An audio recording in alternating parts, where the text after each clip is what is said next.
Estoy procesando lo que dijo, comentó Alejandro Toledo frente a las recientes declaraciones de su antiguo amigo Joseph Maiman, en el sentido de que, al sacar el pecho por él, se equivocó. Se me utilizó, cometí el error de salir a ayudar a un amigo, afirmó también el empresario israelí a la agencia EFE, y agregó que Odebrecht fue durante décadas el gran corruptor y tenía la mano llena de sobres. El gobierno y el Congreso condecoraron a los ex integrantes del grupo GEIN que capturaron 25 años atrás a Abimael Guzmán Reynoso, cabecilla de la organización terrorista Sendero Luminoso. El presidente Kuczynski resaltó que este equipo policial hizo un trabajo de hormiga que culminó con éxito. Eso celebramos hoy, pero debemos preguntarnos por qué estas ideologías se mantienen, señaló el mandatario. Por su parte, el presidente del Congreso, Luis Galarreta, calificó de ironía lo señalado por el mandatario. Por su parte, calificó de ironía que Maritza Garrido Leca haya salido libre mientras algunos ex miembros de la Marina de Guerra son procesados por las presuntas ejecuciones extrajudiciales a los reos del penal Frontón en el 86. El ministro de Defensa, Jorge Nieto Montesinos, afirmó que el Ejecutivo viene evaluando plantear algunas leyes con relación a la liberación de terroristas y advirtió que todos debemos tener una actitud vigilante ante la salida de personas que nos siguen mirando con un desdén y desprecio que aterra. La liberación de Garrido Leca ha suscitado preocupación en el gobierno por el hecho de que a los sentenciados por terrorismo que retornan a la vida civil como ella, la ley solo les impide dedicarse a la docencia.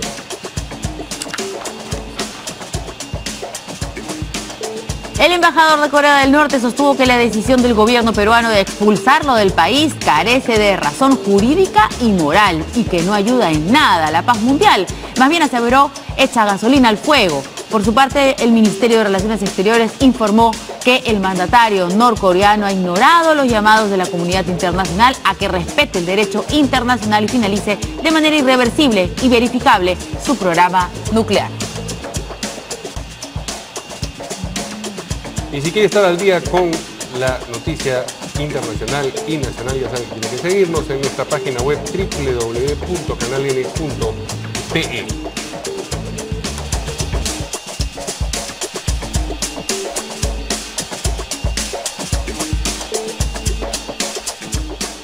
¿Cómo están, amigos? Buenas noches, bienvenidos a En Portada. ¿Qué tal? Verónica? ¿Cómo estás, Mario? Muy buenas noches. Vamos a presentar a nuestros invitados. Tenemos al exministro de Defensa, al general Roberto Quiabra, de quien le damos las buenas noches. ¿Qué tal? ¿Cómo está?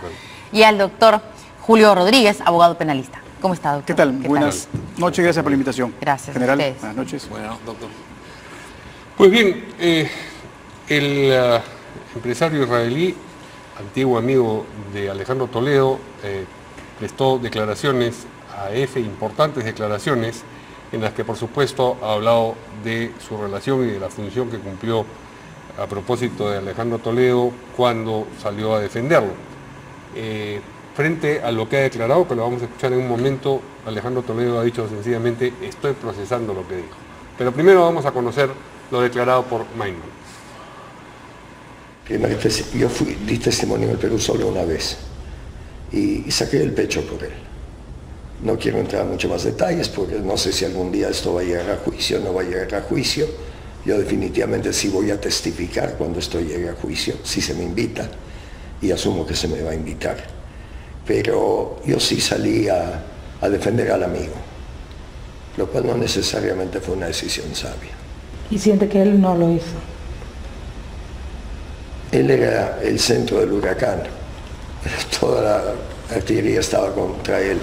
Trató de defenderse como pudo y evidentemente entre los platos rotos acabaron rompiendo partes de mi plato.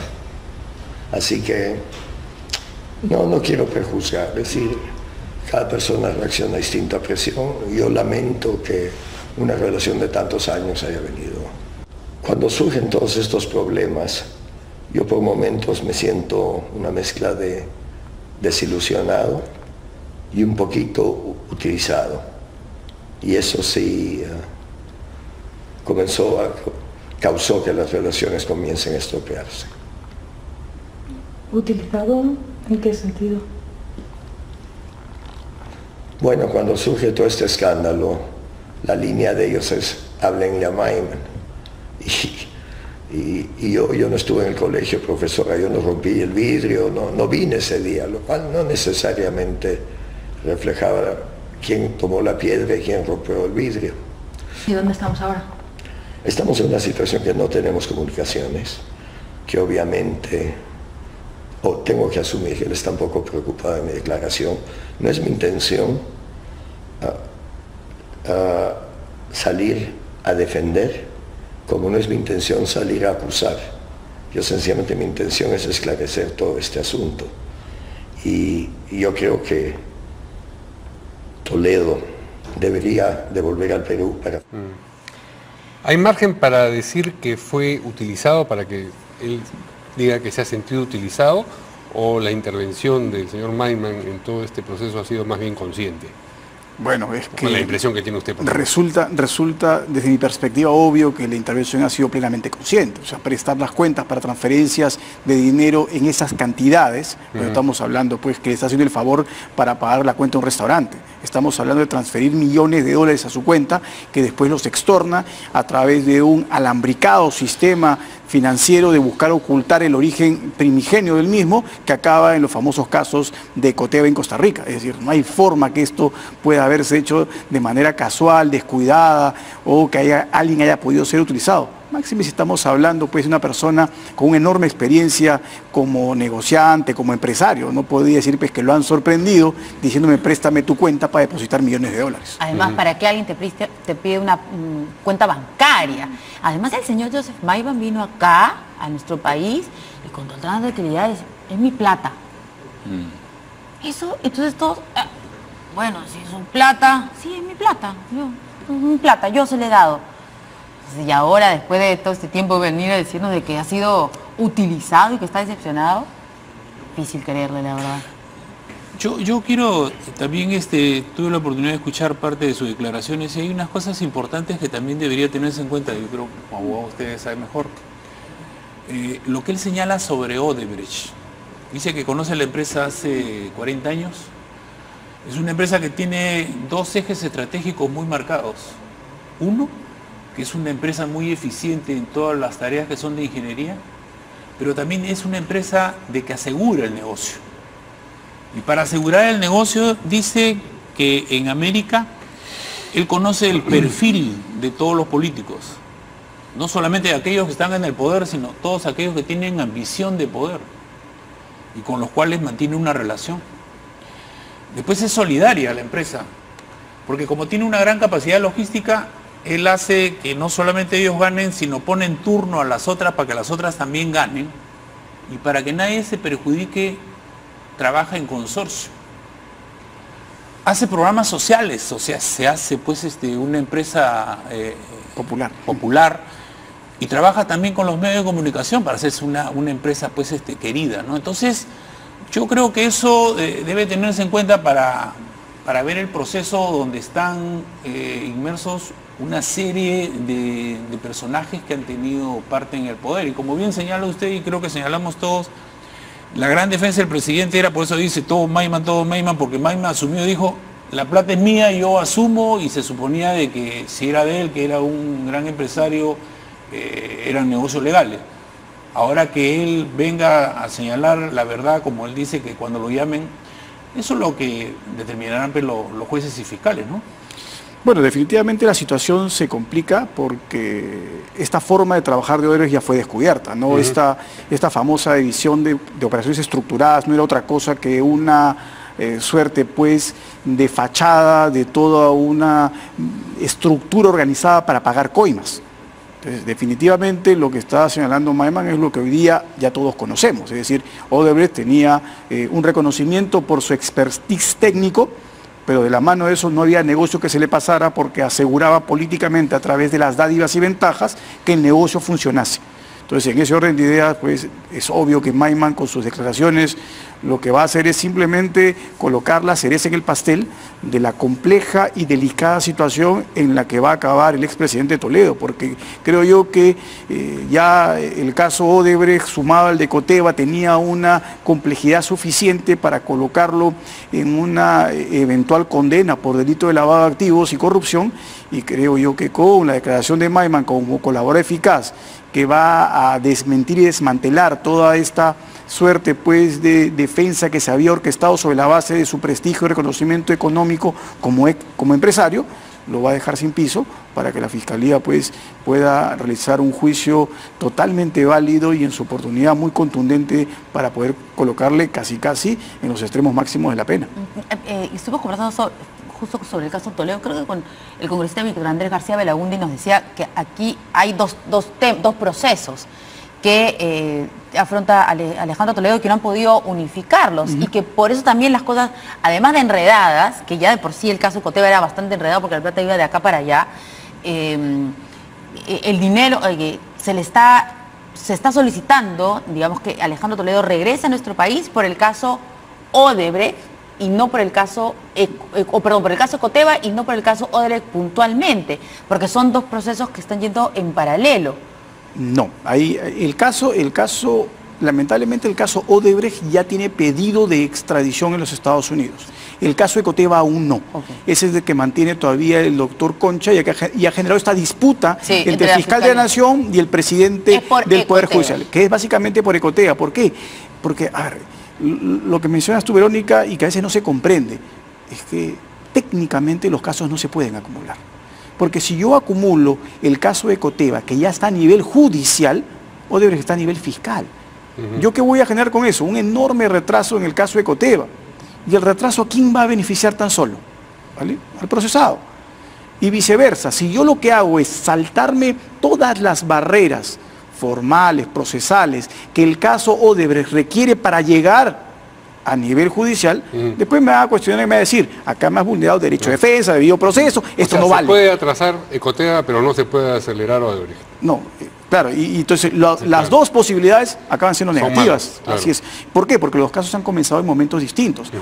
Ecoteva tiene más de 3 años. Más. Tiene 44 meses, para ser exactos. Okay. Y el caso Odebrecht tiene tan solo... De diciembre puede ser, así es, tan solo 10 meses máximo. De la coima de los 20 millones, justo el señor Maiman ha dicho, yo no voy a hablar sobre eso, todo en el juicio. Dice que le sorprende porque Odebrecht no necesitaba coimear, ¿no? Y dice, Odebrecht no necesitaba coimear para ganar la interoceánica. Y se sorprende que sean 20 millones. Ahora, todo esto que estamos conversando y se viene conversando de hace tiempo, nos hace ver pues la gran vulnerabilidad que hay en nuestro Estado, ¿no? Tenemos que la corrupción es un problema gravísimo para el país, porque se trata de una corrupción generalizada, sistemática y legalizada, ¿no? Porque esto tiene decretos de urgencia, resoluciones supremas. ¿No nos hemos podido poner de acuerdo como Estado para establecer una sola estrategia? Tenemos que ver a nuestros jueces y fiscales peleando en público. Entonces, ¿qué le transmitimos a los ciudadanos que esperamos que haya una lucha frontal y todos los que deben ser sancionados se sancionen? Vemos que entre nosotros nos peleamos, vemos que yo digo que tengo la razón, no la razón la tiene el otro, ¿por qué juntas, por qué no juntas? Yo creo que no nos hemos dado cuenta todavía que narcotráfico, corrupción y Movadef son 3 amenazas a nuestra democracia que requieren de política de Estado. Esto no es cuestión de un gobierno, ni un poder, sino de todos nosotros. El día que nos demos cuenta, seguramente que vamos a acelerar y vamos a tener para la ciudadanía una solución más eficiente. Porque esto es lo que va a generar pues un caldo de cultivo para que después venga cualquier radical que diga que va a colgar a los corruptos y salga elegido presidente, ¿no? A ver, y eso es un problema que lo vemos permanentemente y de manera casi endémica, lo que es la corrupción y las desavenencias entre Fiscalía y Poder Judicial son desavenencias que creo yo se zanjarían de una manera muy sencilla. Es decir, a ver, lo que parece que la población no entiende con el cambio del nuevo modelo. O sea, el fiscal ya no es más, ¿no?, aquella persona que va a recibir ayuda del juez. El fiscal tiene que hacer su trabajo por sí solo. El juez es un juez que tiene que velar porque se respeten garantías y derechos fundamentales. Lo que tenemos que trasladar nuestra mentalidad es al sistema casi parecido al norteamericano. El juez se sienta en el medio y si el fiscal no presenta las pruebas correctas, la culpa no es del Poder Judicial, la culpa es del Ministerio Público. Si un delincuente no está preso debiendo estarlo, la culpa no es del Poder Judicial, es del Ministerio Público. Entonces, esa mentalidad que no se logra cambiar todavía y que muchos fiscales la tienen aún, esperan que el juez los apoye, el juez los ayude ante acusaciones, formalizaciones de denuncia mal hechas, mal estructuradas, cuando en el nuevo modelo el juez tiene que decirle, te equivocaste, lo siento, el error es tuyo, yo no tengo por qué subsanarlo, porque si lo subsano, estoy yendo en contra de la ley. El juez no solo podría acabar destituido, sino denunciado por prevaricato. Entonces tenemos que cambiarnos el chip. Quien tiene la prerrogativa, quien tiene el poder, quien tiene la fuerza, quien tiene a su cargo toda la actividad de carga probatoria, es el fiscal. Y si eso falla, no es culpa del Poder Judicial. Doctor, si en el Perú se oficializara el Consejo de Estado, integrado Presidente de la República, Primer Ministro, Presidente del Congreso, Ministerio Público, Poder Judicial y Contraloría, y cada uno consulta y dice, nos ponemos de acuerdo, ¿no se tendría una estrategia más solvente del Estado? Esto no es cuestión de decir no conocen el procedimiento, porque hemos visto que un juez tiene la razón, empezar el fiscal, y el fiscal también tiene su argumento y tiene la razón. Este Consejo de Estado no puede oficializarse en nuestro país. Se reunieron la otra vez, una sola vez, y dicen, no, pero ¿para qué? Uno pone en ejecución los programas, el otro da las leyes, el otro cumple la ley, otro ayuda a fiscalizar. Lo que pasa, general, es que esto que está mencionando el doctor Rodríguez sucede no solamente con estos casos emblemáticos, sucede en el día a día. Que la fiscalía hace esto, presenta, y claro, ahora ya entiendo, porque si él dice que hay fiscales que no entienden este cambio del procedimiento, estamos arruinados. Y entonces uno dice, ¿pero por qué el juez? No, no es el juez, es el fiscal. ¿Pero cómo el fiscal no coordina? No, pues ahora es que no pueden coordinar. Con el delincuente que te roba, con el que es raquetero. Porque es una parte el fiscal. Porque cambia. Ah, sí, es correcto. Es una parte que tiene los mismos derechos que la defensa. Es decir, que si el fiscal se reúne con el juez, también la defensa, pues. Claro. Entonces, y la norma dice, ninguno de los dos. Claro, entonces lo que pasa con el delincuente, que vemos todos los días en las noticias, lo que pasa con este violador de una adolescente de 15 años, claro, y lo vemos en la calle, o a este sujeto que pega, que agarra puñetes a su mujer, claro, nosotros decimos, ¿pero por qué el Poder Judicial lo suelta? Pero es que ya tenemos que mirar también el Ministerio Público, entonces este es un mal generalizado. Pero puede ocurrir también que el fiscal haga bien su trabajo y el Poder Judicial lo suelte. Ah, puede ocurrir. También. No? Pero, o sea, no sabemos cuando hay esos casos dónde sí, estuvo el... Pero sí se sabe. Sí. Ahora sí se sabe, porque esas audiencias son públicas. Se graban o en audio y video o solo en audio. Entonces, si hay una irregularidad del juez, la tengo acreditada en el audio, en el video o solo en el audio. Y claro, y se hace una denuncia. Y cualquier persona puede entrar a una audiencia pública. Y obviamente los periodistas pueden hacer el control que les corresponde y estar presentes en las audiencias emblemáticas sin ningún problema. Ahora, nos hemos desviado un poquito del tema, aunque sea interesante, por supuesto, como no, para poder tener toda la información. Pero quería leer algunos extractos de las declaraciones del señor Mayman. Y dice, yo tuve muy pocos encuentros con Barata, es lo que él ha dicho. ¿Con un cigarro estaba el señor Mayman? No tiene. Ay, ya me pareció unas imágenes de está loco. El señor creo que también tiene problemas de cáncer. Bueno, yo tuve muy pocos encuentros con Barata, pero recuerdo que me impresionó que él, el señor Barata, sabía lo que tomaba cada uno de los políticos de desayuno. Me muero. Si eran huevos pasados o fritos, tostadas o pan, café o leche. Increíble el nivel de inteligencia que ellos tenían de todo el sistema político. No creo que hubiese un peruano que conociese el sistema tan bien.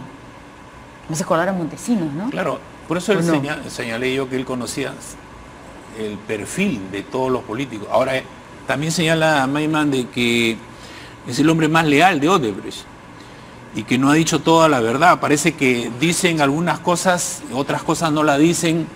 Y que eso forma parte pues del éxito de una empresa que recién ha sido descubierta, ¿no? Porque aquí en el Perú habría que preguntarse cuántas empresas peruanas o otras no pudieron ni participar porque ya desde las bases ya estaban fuera de juego porque no reunían las condiciones. Entonces, recién nos hemos... Por eso yo decía, si este es un tema tan importante, ¿sabe por qué?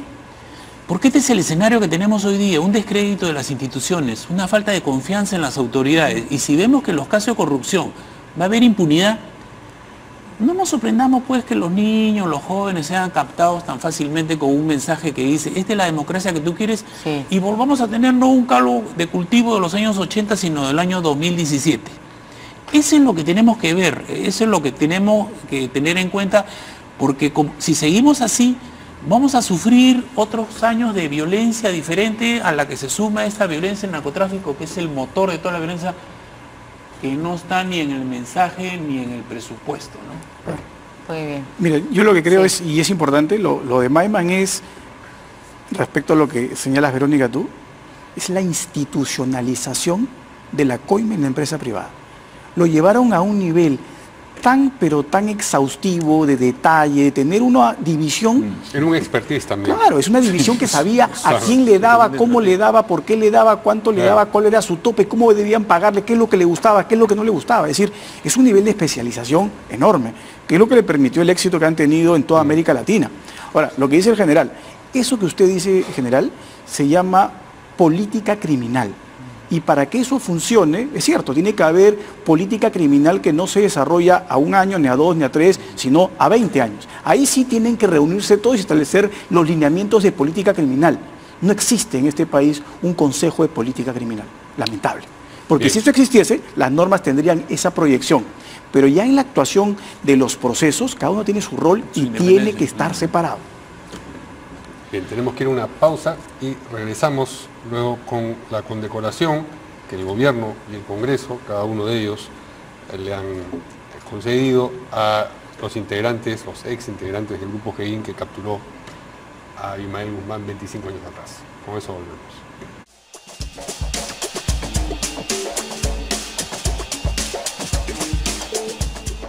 Bueno, hoy se cumplieron efectivamente, hoy se cumplen, no termina el día, 25 años de la captura de Abimael Guzmán y la cúpula de Sendero Luminoso. Y se ha recordado hoy, por supuesto, al Gein, se ha condecorado a los ex miembros del Gein, tanto el gobierno como el Congreso de la República. Vamos a escuchar qué es lo que dijo el presidente, primero Pedro Pablo Kuczynski. Hoy es un día triste, pero feliz también. Triste por el terrorismo que se venció hace 25 años. Pero feliz también porque se venció. Y en eso hubo un trabajo de la policía, de todos los que estuvieron en el Gein, que trabajaron todos, trabajaron en esto con inteligencia y persistencia, que son las dos calidades más importantes que se necesitan para este trabajo. Tenemos que mirar en el retrovisor y preguntarnos por qué ideologías tan locas como las que apoyaba Sendero Luminoso todavía tienen una semilla que germina en algunos en el Perú, una pequeñísima minoría, pero tenemos que preguntarnos por qué todavía hoy hay gente que piensa que la violencia y la matanza es la solución a cualquier problema. Sí. Bueno, a ver. Te quitan la condecoración. Bueno, estábamos hablando de Benedicto Jiménez, pero de eso vamos a hablar en un ratito. Yo lo que quería decir que hoy es un día de reconocimiento, como bien hemos visto nosotros, a todos aquellos que directo o indirectamente lograron la captura de Guzmán, pero también debe ser un día de recuerdo de todos aquellos que dieron su vida por la captura, ¿no? Y de reflexión, justo lo que conversábamos en el tema anterior, y preguntarnos si hemos aprendido algo, cuáles son los ejemplos y las experiencias. Yo creo que podremos decir de que estamos pagando las consecuencias de no haber hecho las dos grandes tareas que debió haberse realizado en el año 2000, este proceso de la guerra a la paz y el de la reforma del Estado. Entonces, ahora vemos que nuestras instituciones débiles no sabemos qué hacer con los retornantes, con los arrepentidos, con aquellos que están cumpliendo la condena, con los desplazados. Entonces lo único que estamos viendo es una pelea entre nosotros mismos, como siempre, o sacar provecho, ¿no? Y recién nos estamos dando cuenta cuando vemos que hay una ofensiva pues legal, mediática y política de este brazo político de Sendero que es el Movadef. Entonces, estamos en un escenario de una violencia diferente, pero de violencia que tiene la misma misión de los años 80, defender la democracia. Y la tarea es recuperar la iniciativa. El Estado ha perdido la iniciativa. Estamos viendo que no podemos luchar contra la corrupción porque no se comprenden los procedimientos. ¿Y qué cosas estamos haciendo para enfrentar? Déjenme rápidamente ver el abanico de cómo nos ataca Movadef. Nos ha denunciado ante la Comisión de Derechos Humanos por su perseguido político. Tiene grupo de apoyo en Chile, Argentina. Se ha presentado 2 veces para que lo inscriban como partido político. Está al frente de todos los frentes de defensa que se oponen a la inversión. Lo más grave, siguen dentro del magisterio. Pero ahora nos tenemos que recordar que Sendero Luminoso es la única organización subversiva que utilizó parte del magisterio para el adoctrinamiento. Entonces, cuando nos dicen de que hay 253 profesores sancionados por terrorismo que siguen enseñando en las escuelas y universidades, solo podré decir que soy un comentarista de la noticia, pero no el que esté en el gobierno. Nosotros hubiéramos escuchado decir, ya los hemos sacado y hemos también sacado a aquellos que lo contrataron porque hay una ley, o sea, ni siquiera la ley, esto no es cuestión de que va a haber una ley.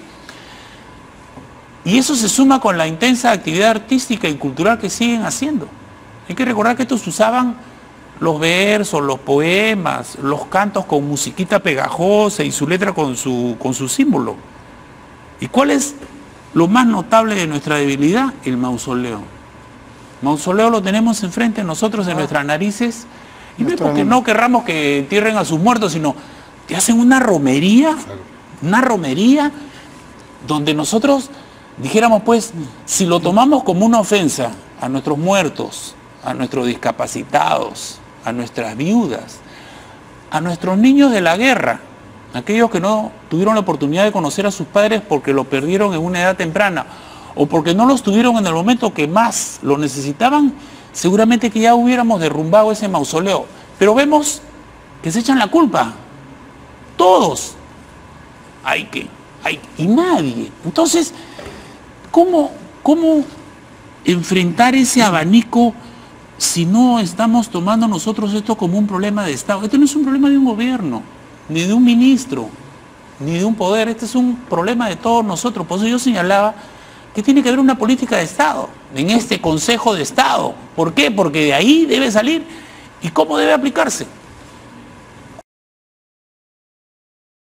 Pero cuando tú hablas del sistema de seguridad en el país, todo el mundo lo relaciona con la parte militar y dirá, pues, no lo conoce, no me interesa, porque no le sirve. Y sin embargo, necesitamos un sistema para enfrentar a todo esto. Entonces, ¿qué hemos aprendido de 20 años de violencia y destrucción? Volver a cero. Hoy día estamos en el día del eslogan, ¿no? Nunca más al terrorismo. Y mañana, ¿pasaremos al de los contenidos o mañana tendremos otras cuestiones que nos van a distraer? Entonces, ojalá que pasemos del eslogan al contenido, porque somos puro eslogan. En el Perú somos puro eslogan y como eslogan todos somos famosos, ¿no? Claro, lo primero es una fecha trascendental para el Perú, ¿no? Hubo un cambio radical en cuanto lucha contra la violencia institucionalizada que fue Sendero Luminoso, y que hay que decirlo con sus palabras, delincuentes y punto. Y así tiene que tratárseles. Acá no hay nada de perseguidos políticos ni ideólogos, son delincuentes políticos que asesinaron a casi 30.000 personas en el Perú. Entonces, ese es el calificativo que se merecen. Y el día de hoy yo he tenido varias comunicaciones con varios periodistas que me decían, ¿y cómo se le debe llamar a la señora Garrido Leca? ¿Se le puede llamar terrorista? Sí, claro. Es terrorista. ¿De verdad lo han llamado para eso? Me sí, estaba claro, bromeando. un montón de veces. Y me pueden mandar una carta notarial, me pueden generar un problema, me pueden denunciar. A ver, al violador, aun cuando cumplió su pena, ¿cómo se le llama? Violador. ¿El terrorista? Terrorista. Claro. Punto. Así de claro. Eso? ¿Qué es eso, doctor? Porque ¿sabes qué? Yo estoy así cansada de eso también. Ay, todos nos tenemos que cuidar el milímetro. Tenemos estos miserables violadores asquerosos de niños, pero como se trata de un niño y de repente también a la mamá la puede reconocer, tapamos la cara de la mamá, la cara del violador. No, la cara del niño sí. No, la cara del violador, de los delincuentes que nos roban acá en la esquina del canal. Entonces, claro, y ahora no podemos decirle terrorista porque de repente nos denuncia. El señor Crespo nos interpone una denuncia. Es terrorista. Ay, por favor, Y terrorista además, nomás. Y no hay duda porque ha sido condenada, ¿no es cierto?, sentenciada en última instancia y ha purgado pena. Ojo, y no ha redimido un solo día de condena y nunca ha existido ni un solo nivel de arrepentimiento. Ese es el problema, que estos ni me han pedido perdón y quieren... ¿Sabe qué? Estos son estos aventureros de izquierda que ha habido en toda nuestra región, que al final terminan en lo mismo. Quieren que lo reconozcan como agrupación política para postular. O sea, en el Perú, después de 20 años de ocasionarnos tanta violencia y tanta muerte, dice, no, ahora yo quiero llegar por la vía legal. Y después que querían llegar fanáticos de la toma del poder por las armas. Entonces, somos tan pasivos, somos tan... ¿Sabes qué? Como en el país no pasa nada. Entonces, yo creo que acá lo primero que hay que decir es, ¿qué sucedió en los 20 años del país? ¿Hubo un conflicto armado interno? Esa es una, ¿sabe qué? Esa es una calificación que ofende. Porque conflicto armado interno habría que ver qué dice el derecho internacional humanitario cuando un grupo alzado en armas se enfrenta contra las fuerzas armadas. ¿Sabe quién dice eso? Polay y Crespo. Dice, alzados en armas en un conflicto armado. No, pues acá no. Sendero Luminoso era un partido político, por favor, es una agrupación subversiva, es una organización subversiva. Acá hubo subversión. Uno dice, no diga, guerra subversiva, porque ellos lo que querían era tomar el poder. Entonces cuando tú en Suiza le dices, hay unos rebeldes que están en contra de la... Entonces le das asilo político, le das propaganda y le das financiamiento. Entonces por eso es que se van y acá se van y viven en Suiza. Entonces, si en el Perú no comenzamos a decir lo que de verdad sucedió y decimos que es un conflicto armado y no una guerra subversiva, ¿por qué? ¿Qué querían estos? Destruir al país para tomar el poder por la fuerza. ¿Eso cómo se llama? Subversión. Y la subversión empleaba modalidades: terrorismo, sabotaje, guerra y guerrillas, agitación y propaganda, y aquí en el Perú paro armado. Entonces, hay terroristas, como hay saboteadores, como hay los que se dedicaban a hacer la guerra y guerrilla. Entonces nosotros decimos conflicto armado interno y ¿sabes qué? Reducimos todo, como se ha hecho, a quién era el más malo, Sendero o la Fuerza Armada. A eso lo hemos reducido. Entonces, yo creo que si nosotros no nos ponemos de acuerdo en señalar qué es lo que hemos sufrido y comenzamos a disminuir, estos pues vuelven a salir y mantienen su pensamiento Gonzalo. Los mantienen en Modesto, se han querido inscribir y quieren ser parte del sindicato de profesores con su pensamiento Gonzalo. Entonces, ¿quién va a reaccionar? ¿Quién debe hacer? Entonces, si esto se trata de un trabajo político, los partidos políticos que hagan su trabajo político, porque esto es a nivel nacional, esto no es en Lima.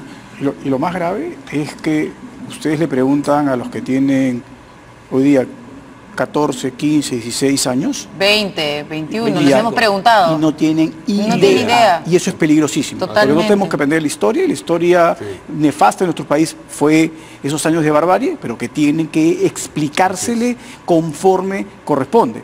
El Perú sufrió, ¿no es cierto?, ataques terroristas de la subversión y se defendió como pudo en ese momento. Pero doctor, si usted ve que los profesores que enseñan han sido condenados por terrorismo, y si usted ve quién hace control de calidad de los libros.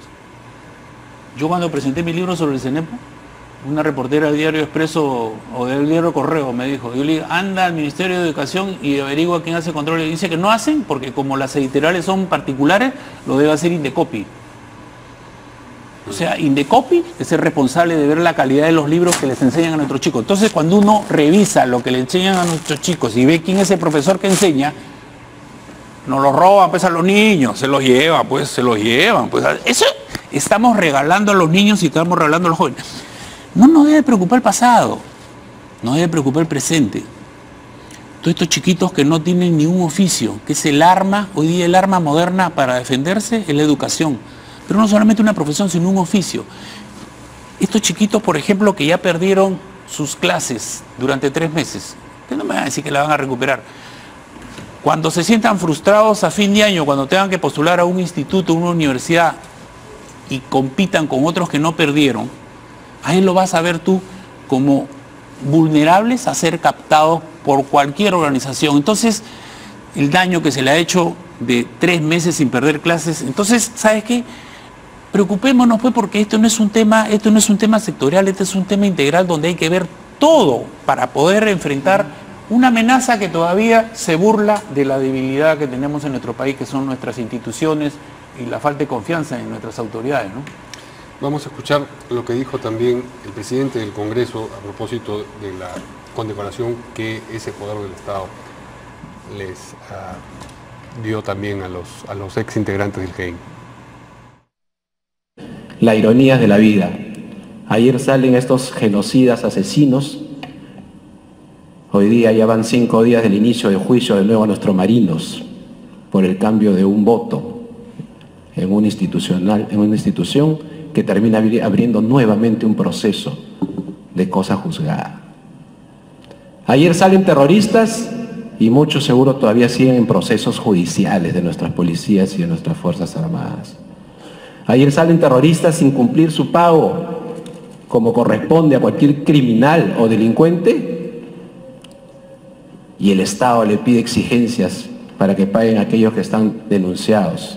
Y entonces la sociedad civil, no puedo dejar de reconocerlo, decía Monseñor Cipriani, siempre tan acertado el domingo en la misa, que más allá de cualquier discusión aquí, los políticos tenemos que ser francos. Un saludo también al señor Benedicto Jiménez, al margen de lo que puedo yo cuestionar.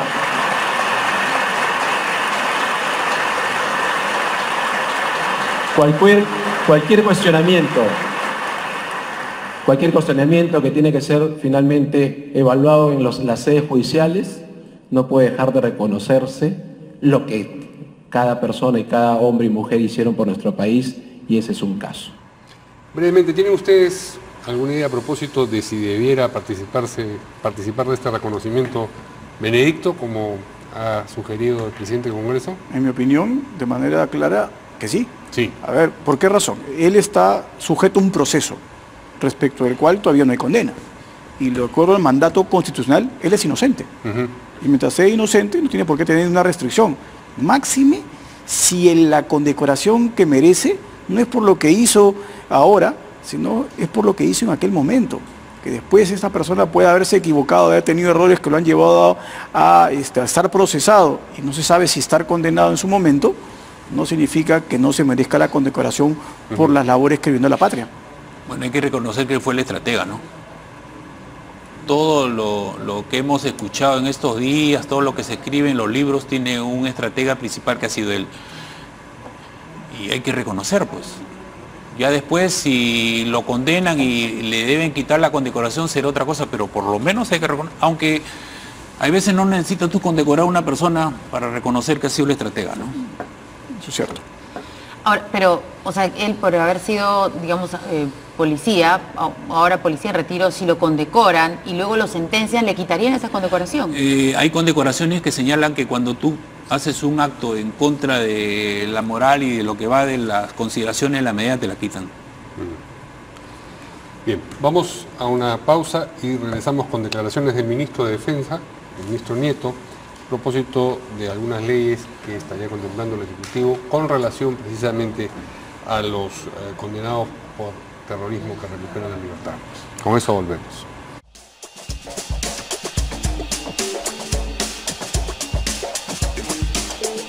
Muy bien, el ministro de Defensa, Jorge Nieto Montesinos, ha prestado declaraciones con relación a raíz de la salida de Marisa Río Leca de la prisión, y algunas de ellas, dice, todos debemos tener una actitud vigilante ante la salida de estos personajes que nos siguen mirando con un desdén y un desprecio que aterra, pero las que más llaman la atención es aquellas en las que afirma que el gobierno espera tener un conjunto de propuestas legislativas para entregar al Congreso. Está evaluando plantear leyes tras la liberación de terroristas.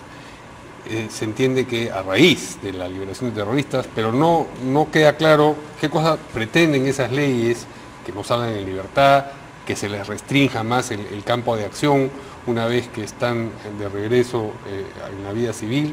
En fin, ¿existe legalmente una posibilidad de...? A ver, esto en España se ha conversado mucho, se ha discutido no solo por el tema del terrorismo de ETA, sino por el caso de delincuentes que han purgado pena y que no han mostrado arrepentimiento alguno respecto al delito que cometieron en su momento. Estas son las llamadas medidas, ¿no es cierto?, de seguridad post-delictuales, post-condena. Es decir, sujeto que cometió un delito, fue condenado, purgó la pena, ahora este sujeto sigue representando un peligro social, porque, por ejemplo, nunca estudió en el penal, nunca trabajó en el penal, nunca quiso redimir un solo día de condena porque no tenía ninguna intención y pensaba que lo que había hecho o estaba bien o no le importaba y que eventualmente quería repetir lo que había hecho. ¿Qué hacemos con esas personas? Esas personas que, en buena cuenta, al salir del penal, se van a convertir, ¿no es cierto?, en casi una bomba de tiempo delictiva que en cualquier momento va a volver a estallar. Entonces, se habló y se discutió mucho ahí de estas medidas de seguridad, ¿no es cierto?, post-condena. Son, evidentemente, normas muy complejas porque tienen definitivamente una afectación a parámetros constitucionales. Entonces, yo tendría que cambiar casi toda la legislación para poder utilizarlas. Y lo otro que es trascendental. A partir de ahí lo que debería comenzar a discutirse es lo más elemental y trascendental. ¿La cárcel sirve para lo que dicen que sirve? Porque si sirviese en lo más mínimo, no se presentarían estos casos. Ya nos complica la existencia, doctor. Entonces, ¿qué hacemos?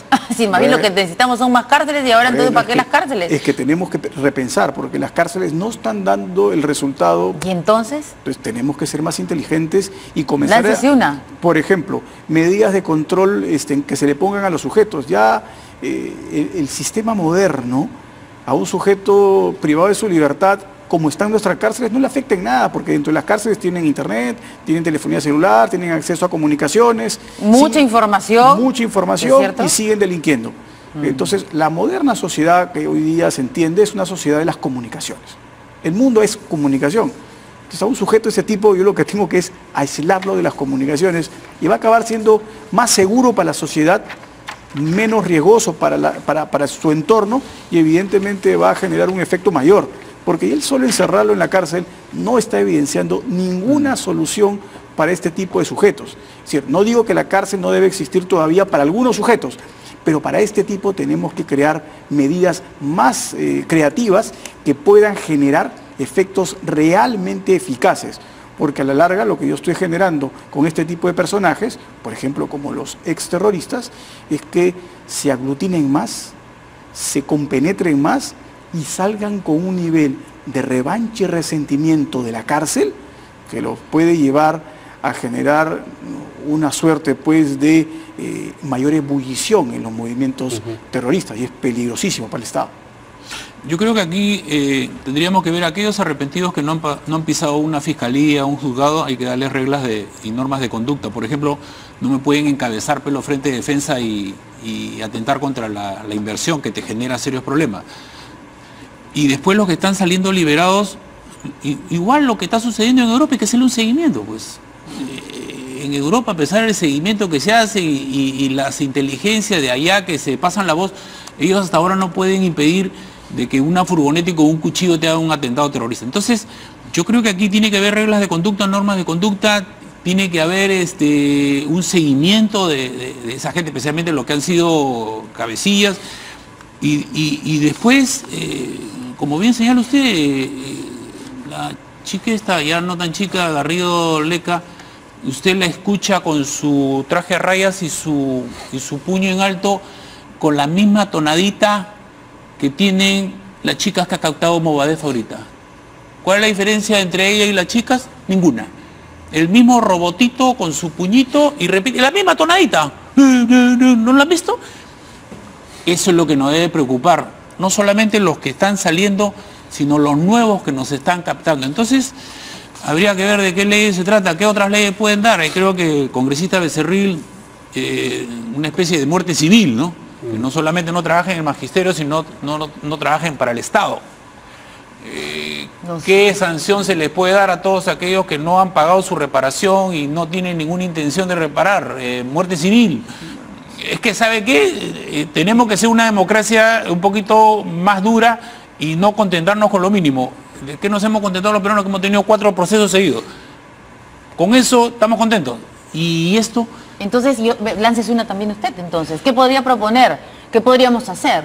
Yo, con los arrepentidos, reglas y normas de conducta. A mí me viene si me encabeza... ¿Pero a qué se refiere con arrepentidos? O sea, que hagan un escrito, que digan que están arrepentidos... Fíjate, la ley de arrepentimiento señalaba que todos esos arrepentidos tenían que presentarse mensualmente como para firmar un cuaderno. No lo han hecho. O sea, cumplamos la ley está. Tú sales arrepentido, no vas a pisar la cárcel, pero todo tipo, así como todo lo que tiene su juicio, me vienes y me firmas un cuaderno, ¿dónde estás? ¿Qué estás haciendo? Es una manera de controlarte, tienes la obligación de ir, por ejemplo. Y a los otros, inteligencia policial, pues, inteligencia policial, y no nos pueden decir, mira, ve, acá están en la huelga de los maestros, míralo acá, míralo. ¿Y qué hago yo con que me digan dónde están si no tomo ninguna acción? Entonces, unos tienen que tomar acción y son los que están hoy día en el gobierno. No nos vengan a comentar la noticia, pero hagamos eso con los arrepentidos que cumplan la ley. Pero para tomar acción se necesita el instrumento legal. La ley está con los arrepentidos, digamos que vamos a hacer con los otros. No solamente deben de trabajar en el magisterio, se le va a ampliar para que no trabajen en otra parte del Estado. Que hagan la ley, pues, que la vean. Y lo que tenemos que reconocer es que de leyes tenemos para exportar. Es lo único que tenemos que nos sobra, con capacidad de exportación permanente. Creamos leyes a cada momento, no sabemos para qué las creamos, no se cumplen lamentablemente, y lo que pasamos por alto es que, es cierto, la visión tiene que ser panorámica, no puede ser un sesgo muy pequeño.